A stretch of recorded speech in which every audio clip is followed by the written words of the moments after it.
Putinning eng yangi yadroviy raketasi yana portladi.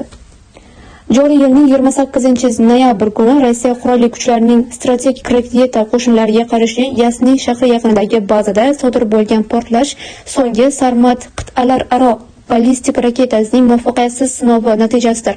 Bu haqda The Moscow Times xabar berdi. Guvohlar tomonidan olingan kadrlarda raketa shaxtadan chiqib, havoga ko'tarilayotgani, so'ng egilib, yana boshlagani va qulab tushgani, parchalanib ketgani va oxirida ulkan qo'ziqoringa o'xshash binafsharang bulutli qoldirilishi aks ettirilgan. Birlashgan Millatlar Tashkilotining Qurolsizlanish tadqiqotlari instituti katta ilmiy xodimi Pavel Podvikning so'zlariga ko'ra, Orenburg yaqiniga suyuq yoqilg'ida ishlaydigan qit'alararo ballistik raketa portlagan va barcha belgilarga ko'ra u Sarmat edi. Rossiya bu raketani 2013-yildan beri Sovet davridagi yerdan uchirilgan eskirgan raketalarni almashtirish uchun ishlab chiqmoqda.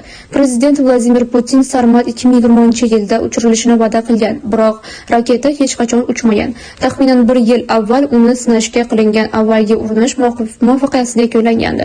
Raketa Plesik poligonidagi konda portlab, ulkan krater qoldirdi. Fransiya strategik tadqiqotlar jamg'armasi ilmiy xodimi Etienne Markut Sarmat raketa sinovlari va yana muvaffaqiyatsizlikka uchragan bo'lishi mumkin. Ekspertga ko'ra, harbiylar zudlik bilan raketani sertifikatlashi kerak, chunki Putin bu yil uning topshirilishini e'lon qilgan. Raketa kondan 1 kilometr uzoqlikda qulab tushgandi va 70 metr kenglikdagi krater qoldirgandi. Harbiy ekspertlardan biri Dmitriy Kornevning aytishicha, bu safar ular raketani Kamchatkadagi Kura poligoniga qarab uchirishga harakat qilgan.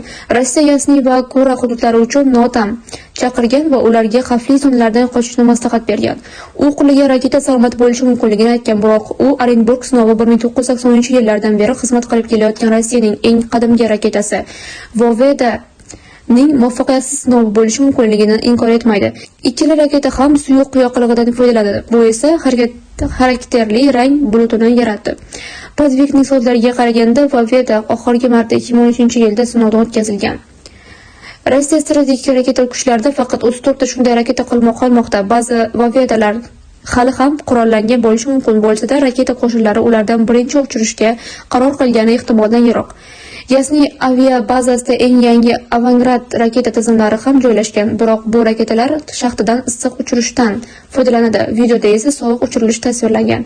Ekspertga ko'ra, aftidan bu Sarmat dasturi uchun navbatdagi omadsizlikdir.